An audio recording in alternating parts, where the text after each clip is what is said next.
कहानी का शीर्षक एक बीज की तरह। छोटे से गांव नरसिंहपुर में एक किसान परिवार रहता था। उस परिवार में रमेश नाम का एक लड़का था जो बचपन से ही कुछ अलग करने का सपना देखता था। लेकिन गांव की सीमाओं के बाहर की दुनिया उसके लिए एक कल्पना मात्र थी। उसके पिता चाहते थे कि रमेश भी खेतों में काम करे जैसे उन्होंने किया और उनके पूर्वजों ने किया था।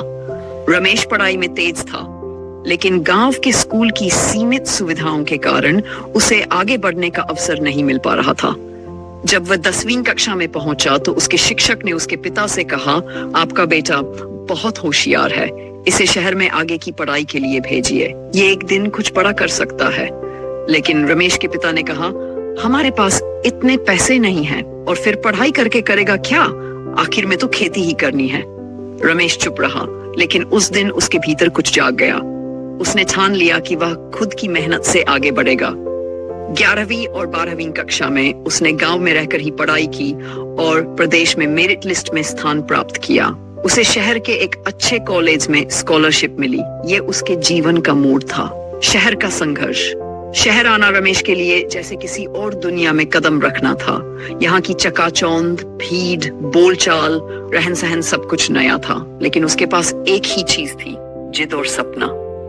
कॉलेज में पढ़ाई के साथ साथ वह ट्यूशन पढ़ाकर अपना खर्च चलाता, कभी कभी भूखा भी सो जाता, लेकिन उसने हार नहीं मानी।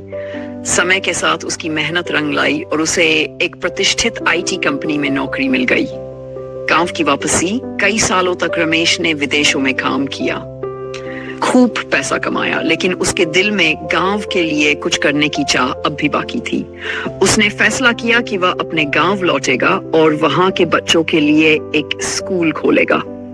जब रमेश गांव लौटा तो लोगों को विश्वास नहीं हुआ कि एक साधारण किसान का बेटा इतना बड़ा आदमी बन गया है। लेकिन रमेश का सिर कभी नहीं घूमा। उसने गांव में एक डिजिटल स्कूल खोला जहां मुफ्त में शिक्षा दी जाती थी। उसने किसानों के लिए कृषि प्रशिक्षण केंद्र खोला जहां उन्हें नई तकनीकों से खेती करना सिखाया गया। धीरे धीरे गांव बदलने लगा। एक दिन स्कूल में एक बच्चा आया और बोला, सर, मैं भी आप जैसा बनना चाहता हूँ।